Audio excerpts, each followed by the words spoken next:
10वीं का परीक्षा परिणाम घोषित हो गया है और छतरपुर के इस बार पहली बार ऐसा हुआ है कि छतरपुर के प्रदेश की मेरिट में 12 बच्चे शामिल हुए हैं। आज हमारे साथ छतरपुर कलेक्टर शीलन सिंह सर मौजूद हैं, उनसे जानते हैं क्या कहेंगे बच्चों के लिए। सर बहुत बहुत आपको भी शुभकामनाएं, एक आपके नेतृत्व में एक अच्छा रिजल्ट आया है। Thank you very much. सबसे पहले तो उन टीचर्स को बहुत बहुत धन्यवाद और बधाई जिनके ये बच्चे मेरिट में आए हैं, और सब उन बच्चों को भी बहुत बहुत शुभकामनाएं और धन्यवाद। उनके पेरेंट्स को भी बहुत बहुत शुभकामनाएं और धन्यवाद कि उनके बच्चों ने इतना अच्छा रिज़ल्ट दिया हुआ है। मैं उन टीचर्स को भी बहुत बहुत धन्यवाद देना चाहता हूं जिन्होंने जब एग्ज़ाम के पहले तैयारियां चल रही थी तो उनसे बातचीत मेरी हुई थी, प्रिंसिपल से मैंने बात की थी, तो उनसे अपेक्षा की थी कि ज़िले को आपको बेहतर बनाने के लिए अपने स्तर से जितना आपकी क्षमता है योगदान देना है। उस बात को मान करके लोगों ने मेहनत की, टीचर्स ने मेहनत की और इस तरह के परिणाम दिए। मैं उन सभी शिक्षकों को बहुत बहुत धन्यवाद देता हूं जिन्होंने इस बात को माना और छतरपुर को आगे लाने में अपना योगदान दिया। आगे भी मेरी सभी टीचर्स से अपेक्षा रहेगी, सभी स्टूडेंट्स से अपेक्षा रहेगी कि आप मेहनत करें, आपकी जो क्षमता है उसके हिसाब से काम करें, जिससे कि ये ज़िला देश प्रदेश स्तर पर अपना नाम रोशन करे और आपका भविष्य भी बहुत अच्छा बने। थैंक यू सर कई बार आपकी मीटिंगों में मैं भी शामिल रहा हूँ, कई बार मीटिंगों में आपने शिक्षकों को हमेशा आगे उत्साहवर्धन किया है और उनसे ये शिक्षा ही क्षेत्र नहीं, आपने तमाम क्षेत्रों की बात की, उनको अप्रिशिएट किया। और क्या कहेंगे कि शिक्षकों से आगे, क्योंकि इस बार का जो रिजल्ट आया है शासकीय स्कूल के ज़्यादा बच्चे हैं, तो लोगों से भी क्या कहना चाहेंगे?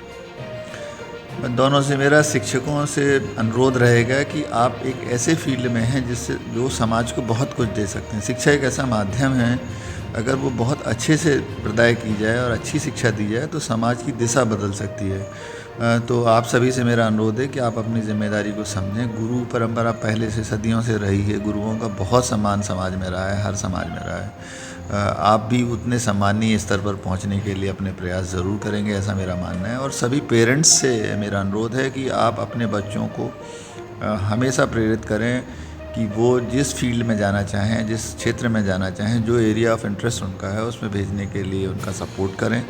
पढ़ाई में उनका जितना आपकी क्षमता है उस हिसाब से सपोर्ट करें और भरोसा रखें अपने बच्चों पर कि वो अच्छा करेंगे। अगर आप अपने बच्चे पे भरोसा रखते हैं तो निश्चित तौर पे बच्चा आपको अच्छा करके देता है। थैंक यू सर आपने छतरपुर में फरवरी में पदभार संभाला था, इसके बाद ही आपने पहले ही आपने गिनाया था कि मेरी प्राथमिकता शिक्षा है। वर्तमान में सर जो शासकीय स्कूल हैं उनको और क्या फोकस किया जाएगा, उनको डिजिटल के युग में उनको कैसे आगे बढ़ाया जाएगा, बच्चों को कैसे आगे क्या सलाह देंगे?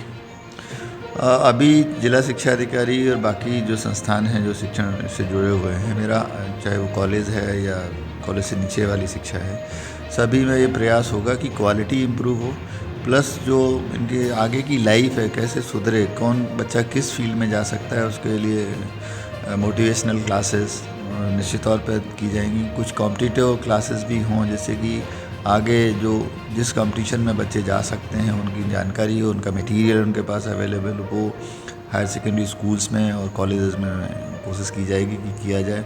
जैसे कि अगर मान लीजिए कोई साइंस स्ट्रीम से है तो नीट है, जेई है, या अदर स्ट्रीम्स में तो सीए वगैरह के जो क्लासेस हैं ये मटेरियल है। कॉलेज लेवल पर है तो पीएससी वगैरह या अन्य और लॉ है, एनयूएलएम है, इनके कैसे लोग जा सकते हैं, उनकी व्यवस्थाओं पर निश्चित तौर पर ध्यान रहेगा, जिससे कि जो अभी लोग बाहर जा कर के इन चीज़ों को सोचते हैं, कोई इंदौर जाता है, कोई कोटा जाता है या कोई दिल्ली जाता है, तो उनको अगर यहीं गाइडेंस मिलने लगेगा तो जो कमज़ोर परिवार के बच्चे हैं जो बाहर नहीं भेज पाते उनको भी ये सुविधाएं यहाँ पर मिलेंगी। वो व्यवस्थाएं हम लोग सोच रहे हैं। स्कूलों का जो गुणवत्ता है शिक्षा की उसमें सुधार हो, उसके लिए निश्चित तौर पे आपने कहा ना न्यू टेक्नोलॉजी, उसकी भी व्यवस्था की जाएगी। स्मार्ट क्लासेस हैं या कुछ प्रैक्टिकल्स जो 3D जिसमें दिखाते हैं साइंस के लिए आईटी इंटरवेंशन से, उन पर भी हम लोग कोशिश करेंगे। सर आज हमारे सहयोगियों ने कुछ इंटरव्यू भी किए हैं, कुछ बच्चे मेरिट में आए हैं। एक लड़की का इंटरव्यू किया था, वो भावुक हो गई थी, रोने लगी थी, क्योंकि उसके सामने ये एक समस्या थी कि एक वो इतने मजबूत परिवार से नहीं है, आर्थिक स्थिति से इतनी मजबूत नहीं है, लेकिन वो ख्वाब अच्छे रखती है। तो क्या प्रशासन ऐसे बच्चों को सहयोग करेगा, आगे बढ़ाएगा? निश्चित तौर पे अगर लगता है कि उस बच्ची की कोई प्रॉब्लम है इस तरह की, या वो अकेले नहीं, और भी जो बच्चे हैं जिनको आर्थिक स्थितियाँ ठीक नहीं है या उनके पेरेंट्स को कोई प्रॉब्लम है, अगर हम लोगों के सामने इस तरह की स्थिति आएंगी तो हम कहीं ना कहीं से उसका व्यवस्था की जाएगी, जिससे कि उसकी शिक्षा ना रुके और उसकी तरक्की ना रुके। हम ऐसे बच्चों का निश्चित तौर पर सपोर्ट करेंगे। शासन भी इसके लिए बहुत सारी स्कीम्स हैं, उनमें भी हम लोग सपोर्ट करने की कोशिश करेंगे। अगर और ज़रूरत होगी सामाजिक स्तर से या किसी संस्थाओं से सपोर्ट कराने की बात होगी तो वो भी कराने के लिए प्रयास किया जाएगा। उन बच्चों को मध्य प्रदेश शासन की तरफ से और ज़िला प्रशासन की तरफ से आश्वस्त रहें, उनको सहयोग मिलेगा, उनकी परीक्षा या पढ़ाई में व्यवधान नहीं आने दिया जाएगा। तो बिल्कुल साफ तौर पर इस बार छतरपुर में काफ़ी अच्छा रिजल्ट मिला है। देखा जाए तो 12 बच्चे मेरिट लिस्ट में, प्रदेश की मेरिट में आए हैं। तो निश्चित तौर पर कलेक्टर सर ने कहा है कि ऐसे बच्चों को आगे निश्चित तौर पर बढ़ाया जाएगा और जो शिक्षा की गुणवत्ता है उसका भी ध्यान रखा जाएगा। संदीप के साथ सुबोध त्रिपाठी, पेप्टिक टाइम, छतरपुर।